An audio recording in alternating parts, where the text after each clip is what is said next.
Voici la Terre telle qu'elle était il y a 90 millions d'années, lors de la période géologique du Crétacé supérieur. Une époque de réchauffement extrême, où les dinosaures régnaient encore sur la planète. Ils vaquaient à leurs occupations, tout en haut de la chaîne alimentaire, inconscients des changements à l'œuvre. Les continents s'éloignaient les uns des autres, ouvrant d'énormes fissures qui se remplirent pour former des océans. Les algues prospérèrent sous la chaleur extrême, empoisonnant le milieu marin. Elles moururent par milliards et tombèrent au fond des failles. Les sédiments emportés par les rivières recouvrirent les résidus organiques des algues. Avec la pression, la chaleur augmenta, entraînant une réaction chimique transformant ces déchets organiques en combustibles fossiles des hydrocarbures, le pétrole et le gaz naturel. Sur la terre ferme, un processus similaire produisit le charbon. La nature a mis environ 5 millions d'années pour créer les combustibles fossiles consommés en un an. Notre mode de vie moderne dépend de cette ressource fossile qu'un nombre surprenant de personnes imaginent inépuisable. Depuis 1860, plus de 2000 milliards de barils de pétrole ont été découverts. Depuis, nous en avons consommé environ la moitié. Avant d'extraire le pétrole du sol, il faut le découvrir. Au départ, c'était facile et peu coûteux à extraire.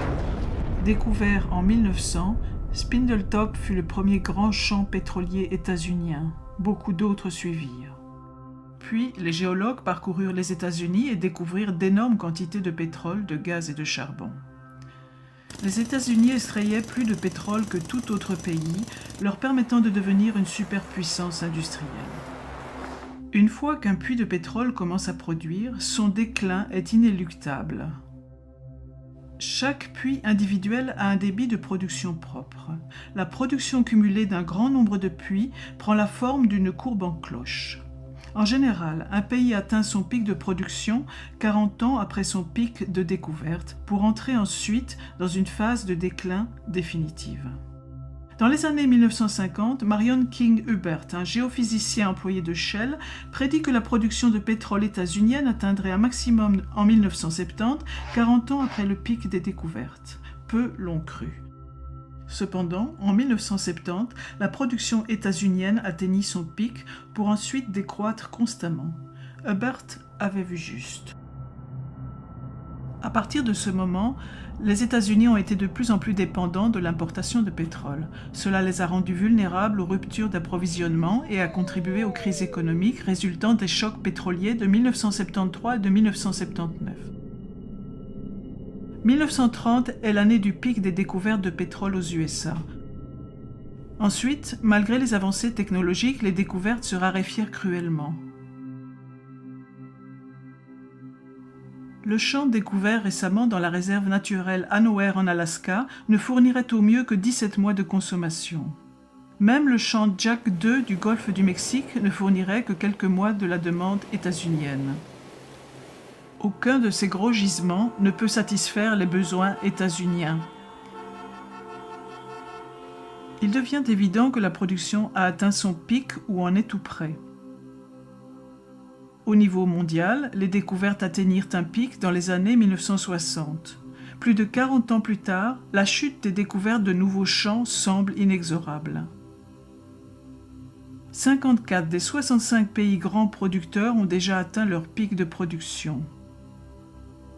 La plupart des autres vont suivre dans un avenir proche.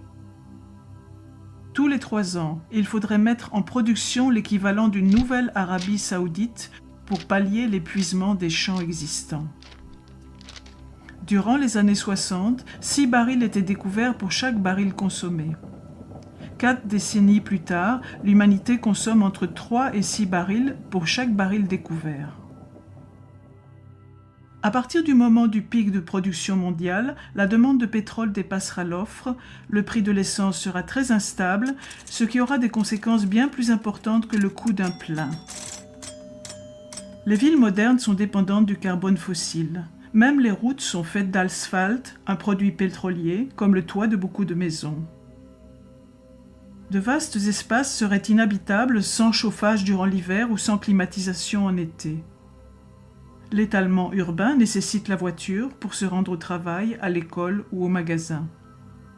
Les villes sont divisées en zones résidentielles et commerciales éloignées les unes des autres, forçant les habitants à se déplacer en voiture. La banlieue et de nombreux habitats ont été conçus sur base du pétrole et de l'énergie abondante. Les produits chimiques issus du pétrole ou composés pétrochimiques sont la base d'un nombre incalculable de produits. L'agriculture moderne est très dépendante des combustibles fossiles, tout comme les hôpitaux, l'aviation, les systèmes de distribution d'eau et l'armée états-unienne qui à elle seule utilise environ 140 millions de barils par an. Sans pétrole, il n'y aurait ni plastique ni polymère indispensables pour fabriquer les ordinateurs, les appareils électroniques de divertissement et les vêtements. L'économie mondiale actuelle repose sur une croissance infinie exigeant toujours plus d'énergie à bas prix. Nous sommes si dépendants des combustibles fossiles que même une petite interruption dans l'approvisionnement peut avoir de grandes conséquences sur notre vie.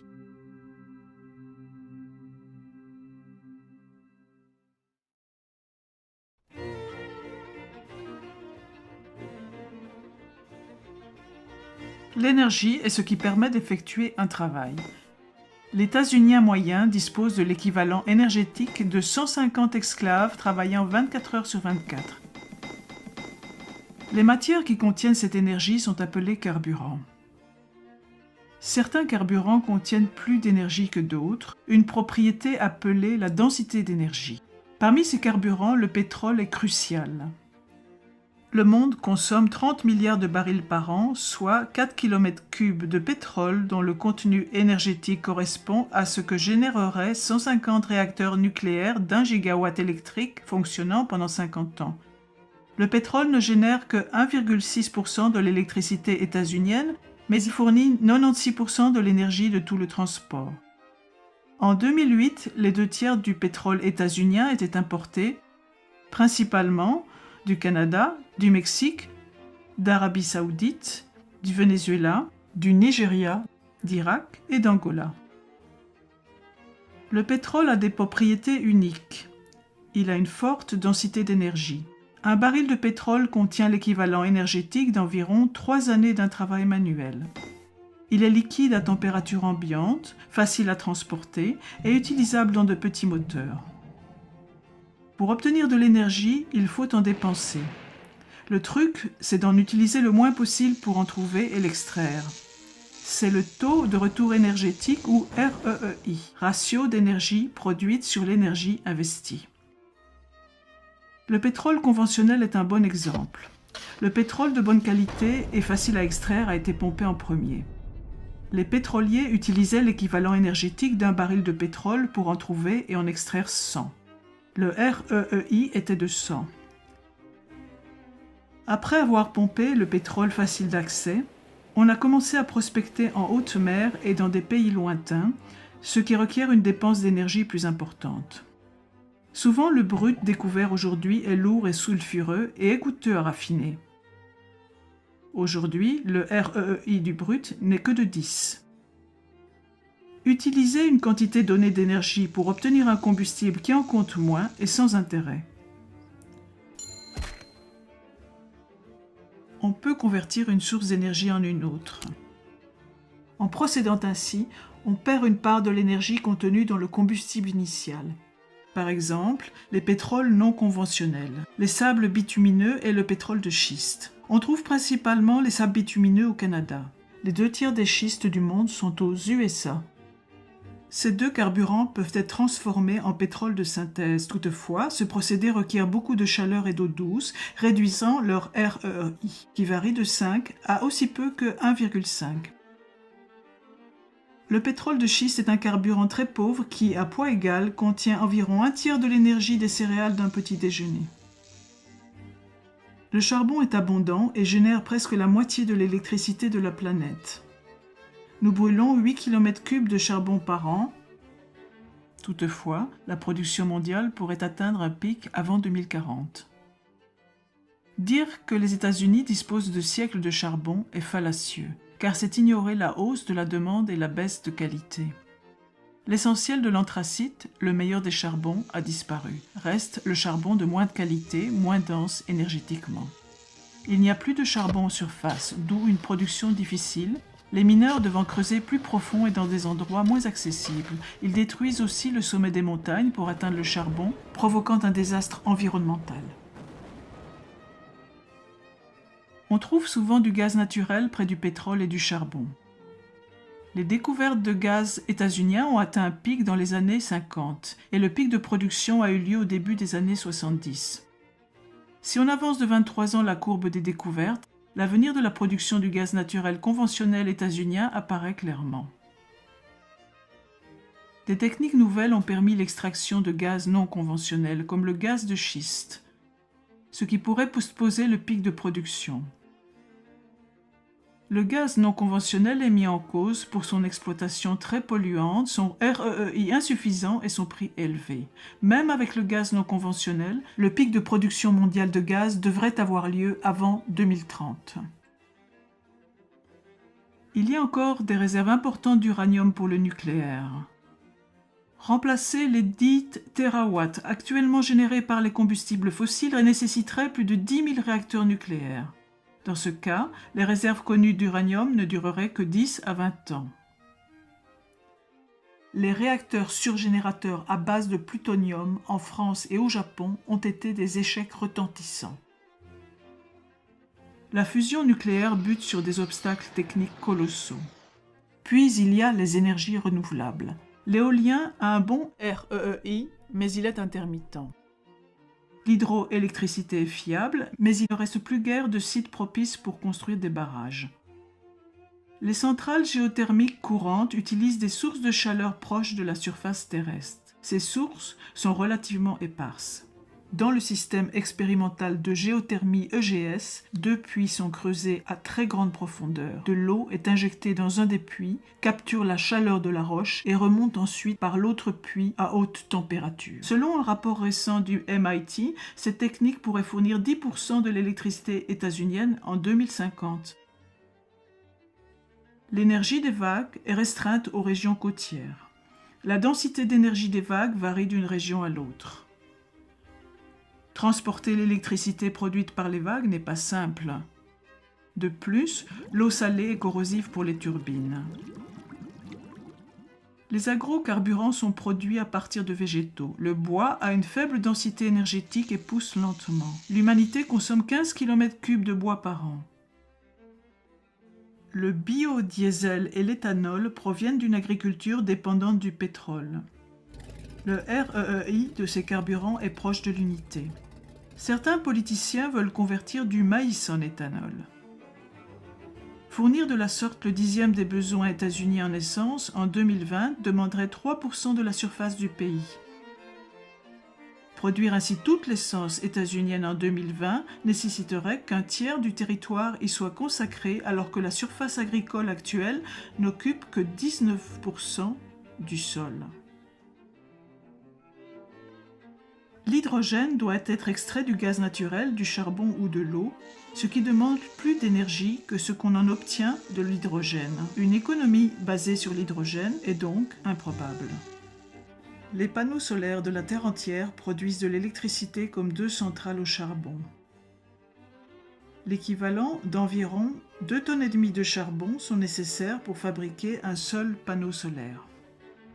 Une surface de 360 000 km² de panneaux serait nécessaire pour couvrir la demande mondiale actuelle. En 2007, il y avait environ 10 km² de panneaux. Les centrales solaires thermiques ont un grand potentiel, quoique actuellement il y en ait peu en service. Elles ne conviennent qu'aux régions ensoleillées et nécessitent que de grandes quantités d'électricité soient transportées sur de longues distances. Toutes ces alternatives au pétrole dépendent de machines marchandes au pétrole ou requièrent des matériaux à base de pétrole, comme les plastiques. À propos d'extraordinaires nouveaux carburants ou inventions, posez-vous ces questions. L'invention tient-elle la route du point de vue économique? Quelle est la densité énergétique du carburant? Est-il facile à stocker et distribuer? La source est-elle intermittente ou non? Est-ce utilisable à grande échelle? La mise en œuvre technique pose-t-elle des difficultés? Quel est le REEI? Quels sont les impacts environnementaux? Ne vous laissez pas impressionner par les chiffres. Par exemple, 1 milliard de barils de pétrole ne vont fournir la demande mondiale que durant 12 jours. Remplacer les combustibles fossiles serait un défi monumental. En 2007, 48,5% de l'électricité états-unienne était produite à partir de charbon, 21,6% provenait du gaz naturel, 1,6% du pétrole, 19,4% du nucléaire, 5,8% des barrages. Les autres énergies renouvelables ne représentaient que 2,5%. Peut-on remplacer un système basé sur les combustibles fossiles par un patchwork d'alternatives? Des avancées techniques majeures sont nécessaires, de même que la volonté politique et la coopération, des investissements massifs, un consensus international, une réaffectation des 34 000 milliards de l'économie mondiale, dont les transports, les industries manufacturières et l'agriculture, ainsi que des fonctionnaires compétents pour gérer la transition. Si ces conditions sont réunies, peut-on conserver notre mode de vie actuel?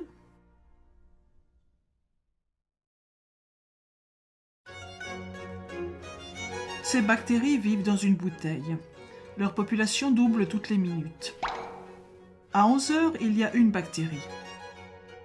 À midi, la bouteille est pleine. Elle est à moitié pleine à 11h59, laissant juste l'espace nécessaire pour un doublement de plus.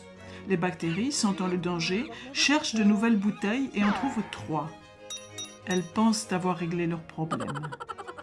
À midi, la première bouteille est pleine. À midi 1, la seconde bouteille est pleine. À midi 2, toutes les bouteilles sont pleines. C'est le problème devant lequel nous sommes, dû au doublement répété résultant de la croissance exponentielle. L'utilisation du charbon et du pétrole comme carburant a entraîné l'humanité dans une croissance sans précédent. Même un taux de croissance faible finit par entraîner une forte augmentation. À un taux de croissance de 1%, une économie double en 70 ans. À un taux de 2%, elle double en 35 ans. À un taux de 10%, une économie double en seulement 7 ans. Si une économie croît au taux de 3%, elle double tous les 23 ans. À chaque doublement, la demande en énergie et en ressources dépasse le cumul de tous les doublements précédents.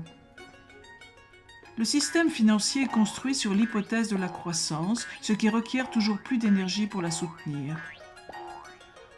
Les banques prêtent l'argent qu'elles n'ont pas et ce faisant, elles le créent. Les emprunteurs utilisent cet argent d'endettement nouvellement créé pour faire croître leurs entreprises et rembourser la dette avec un intérêt, ce qui requiert encore plus de croissance. En raison de ce mode de création de monnaie, l'essentiel de l'argent en circulation correspond à une dette avec des intérêts à la clé. Sans l'apport continuel de nouvelles générations d'emprunteurs pour produire de la croissance et donc payer ses dettes, l'économie mondiale s'effondrerait. Comme une chaîne de Ponzi, le système doit croître ou mourir. En partie à cause de ce principe de la dette, les effets de la croissance économique ont été spectaculaires sur le PIB, les barrages sur les cours d'eau, la consommation d'engrais, la population urbaine, la consommation de papier, le nombre de véhicules motorisés, les communications et le tourisme. La population mondiale a atteint les 7 milliards et devrait dépasser les 9 milliards en 2050. Sur une planète plane et infinie, ce ne serait pas un problème. Cependant, la Terre étant ronde et finie, nous devrons faire face aux limites de la croissance. La croissance a entraîné une surconcentration en oxyde nitreux et en méthane dans l'atmosphère, la destruction de la couche d'ozone, l'augmentation du nombre des fortes inondations, la destruction des écosystèmes marins, y compris par l'excès d'azote présent dans les eaux de ruissellement, la déforestation, une augmentation de la surface terrestre occupée par l'humanité et l'extinction de nombreuses espèces. Mettons un unique grain de riz sur la première case d'un échiquier. Doublons ce nombre et plaçons 2 grains sur la seconde case. Doublons encore et mettons 4 sur la troisième. Doublons à nouveau et mettons 8 sur la quatrième. Continuant ainsi de déposer sur chaque case le double de grains de la case précédente, le nombre de grains à mettre sur la dernière case est astronomique. 9 trillions, 223 billiards, 372 billions, 36 milliards, 854 millions, 776 000 grains de riz. Plus de grains que l'espèce humaine en a produit au cours des 10 000 dernières années. Les économies modernes, comme les grains de riz sur l'échiquier, doublent toutes les quelques décennies. Sur quelle case de l'échiquier sommes-nous ? En plus de l'énergie, notre civilisation exige de nombreuses ressources essentielles. De l'eau douce, de l'humus, de la nourriture, des forêts et de nombreux minéraux et métaux. La croissance est limitée par la ressource essentielle la moins disponible. Un tonneau est un assemblage de douelles et comme l'eau remplissant un tonneau, la croissance ne peut dépasser la douelle la plus courte, c'est-à-dire la ressource essentielle la plus limitée. L'espèce humaine accapare actuellement 40% de la production de la photosynthèse terrestre. Même si nous pouvions en utiliser 80%, il nous serait impossible d'en utiliser 160%.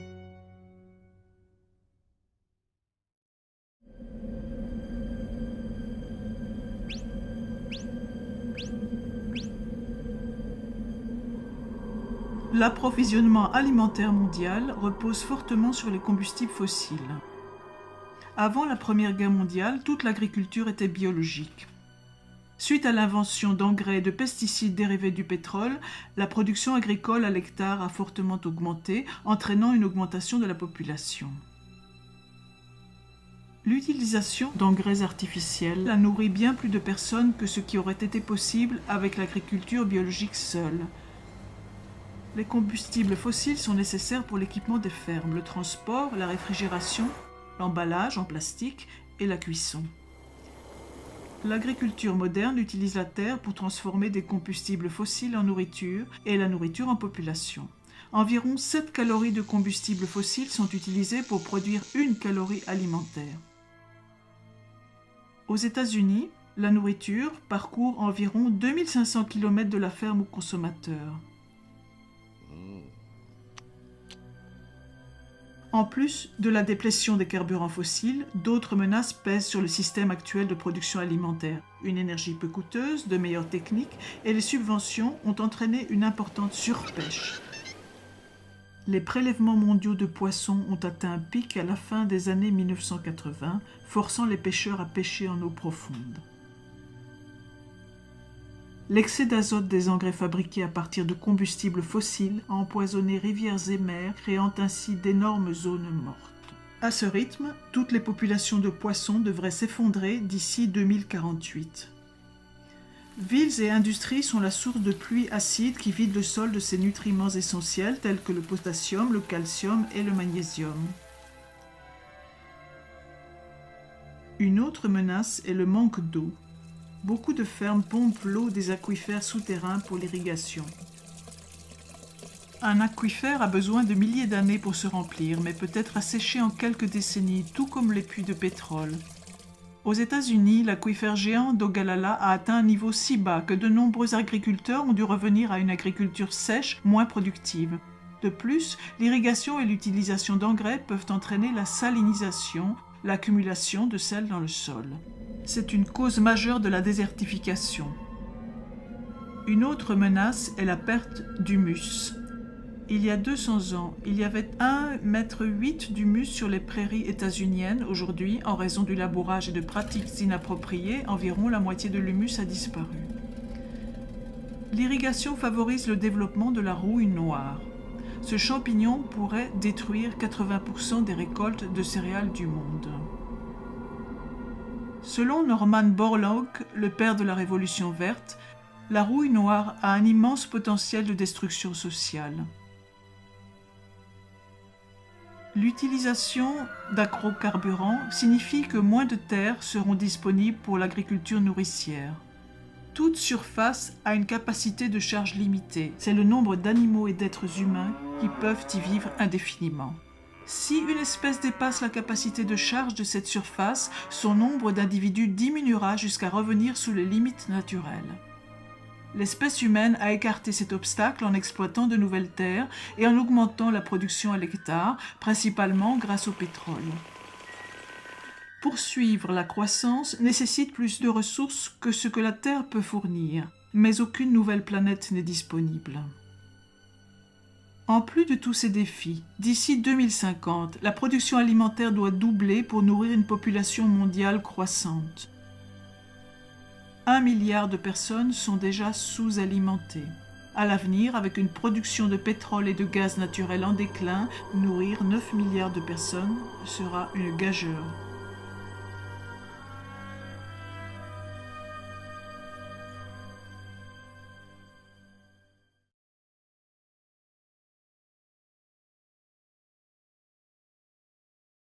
L'économie mondiale croît exponentiellement à environ 3% par an, consommant toujours plus de carburants non renouvelables, de minéraux et de métaux. Même chose pour les ressources renouvelables comme l'eau, la forêt, le sol et le poisson, consommées plus vite qu'elles ne se renouvellent. Même à un taux de croissance de 1%, l'économie aura doublé dans 70 ans. D'autres facteurs aggravent le problème. La mondialisation permet aux gens d'acheter des biens et de la nourriture produits à l'autre bout du monde. Les lignes d'approvisionnement sont longues, mettant la pression sur une ressource pétrolière limitée. Nous dépendons de pays lointains pour nos produits de première nécessité. Les villes modernes sont dépendantes des carburants fossiles. L'essentiel du système bancaire repose sur la dette, entraînant les gens dans une spirale de prêts et remboursements, engendrant la croissance. Que faire face à tous ces problèmes ? Beaucoup croient que la crise peut être évitée par les économies d'énergie, la technique, la croissance intelligente, le recyclage, les voitures électriques ou hybrides, la substitution ou le vote. L'économie d'énergie vous fera économiser de l'argent, mais elle ne suffira pas à sauver la planète. Si certains abaissent leur consommation de pétrole, la diminution de la demande réduira les prix, permettant aux autres de l'acheter à moindre coût. De la même façon, un moteur plus efficace utilisant moins d'énergie va paradoxalement entraîner une hausse de l'utilisation d'énergie. Au XIXe siècle, l'économiste anglais William Stanley Jevons observa que de meilleures machines à vapeur ont fait du charbon une source d'énergie plus intéressante, entraînant une hausse du nombre de ces machines et donc de la consommation de charbon.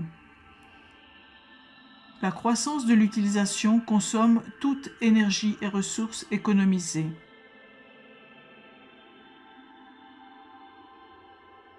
Beaucoup croient que les scientifiques vont résoudre ces problèmes via de nouvelles techniques. Toutefois, la technique n'est pas de l'énergie. La technique peut transformer de l'énergie en travail, mais ne peut pas la remplacer. Elle aussi consomme des ressources. Par exemple, fabriquer un ordinateur nécessite le 10e de l'énergie requise pour fabriquer une voiture. Les technologies de pointe peuvent aggraver la situation car beaucoup nécessitent des métaux rares dont on voit aussi la fin du stock. Par exemple, 97% des terres rares de la planète sont extraites en Chine, la plupart d'une seule mine de Mongolie intérieure. Ces métaux sont utilisés dans les pots catalytiques, les moteurs d'avion, les aimants performants et les disques durs, les batteries pour voitures hybrides, les lasers, les générateurs de rayons X portables, la protection des rayonnements nucléaires, les disques compacts, les moteurs de véhicules hybrides, les lampes à basse énergie, les fibres optiques et les écrans plats. La Chine envisage de restreindre l'exportation de ces minéraux en raison de la hausse de la demande. Le soi-disant développement durable est une illusion car il fait aussi appel, de façon toujours croissante, aux métaux et minéraux non renouvelables, y compris aux terres rares. Le recyclage ne réglera pas le problème car il demande de l'énergie et le processus n'est pas efficace à 100%. On ne peut récupérer qu'une fraction des matières recyclées. Une grande partie est perdue à jamais comme déchet. Les voitures électriques nécessitent de l'électricité. Comme la plus grande part de l'électricité est générée à partir de combustibles fossiles, ce n'est pas une solution. En plus, la fabrication de toute voiture consomme du pétrole. Chaque pneu nécessite à peu près 25 litres de pétrole. En 2010, il y avait environ 800 millions de voitures dans le monde. Au rythme actuel de croissance, ce chiffre devrait atteindre 2 milliards en 2025. Il est peu probable que la planète puisse supporter autant de véhicules, quelle que soit leur source d'énergie. Beaucoup d'économistes croient que le marché libre va substituer une source d'énergie à une autre grâce à l'innovation technique. Toutefois, les principaux substituts du pétrole n'échappent pas aux limites. De plus, passer d'une source d'énergie à une autre nécessite du temps. Le rapport Hirsch du département américain à l'énergie estime qu'il faut au moins 2 décennies pour se préparer aux effets du pic pétrolier. Les problèmes du manque d'énergie, de l'épuisement des ressources, de la perte de l'humus et de la pollution sont tous des symptômes d'un unique problème plus fondamental, la croissance. Tant que notre système économique demandera une croissance infinie, aucune réforme ne sera possible. Dans ce cas, de quoi le futur sera-t-il fait? Les optimistes croient que la croissance durera indéfiniment, sans limite. Les pessimistes pensent que nous allons vers un nouvel âge de pierre ou vers l'extinction. La vérité est peut-être entre ces deux extrêmes. Il est possible que notre société retourne à un état plus simple, dans lequel la consommation énergétique serait bien moindre. Cela signifie un autre mode de vie pour beaucoup, plus de travail manuel, de travail agricole et de production locale de biens, de nourriture et de services. Comment se préparer à un tel futur éventuel? Attendez-vous à moins de nourriture et de biens venant de loin? Redécouvrez la marche et le vélo? Habituez-vous à utiliser moins d'électricité? Débarrassez-vous de vos dettes? Évitez les banques? Court-circuitez la grande distribution? Soutenez les entreprises locales? Achetez vos aliments directement aux paysans locaux. Pourquoi ne pas remplacer votre pelouse par un potager? Apprenez à conserver vos aliments.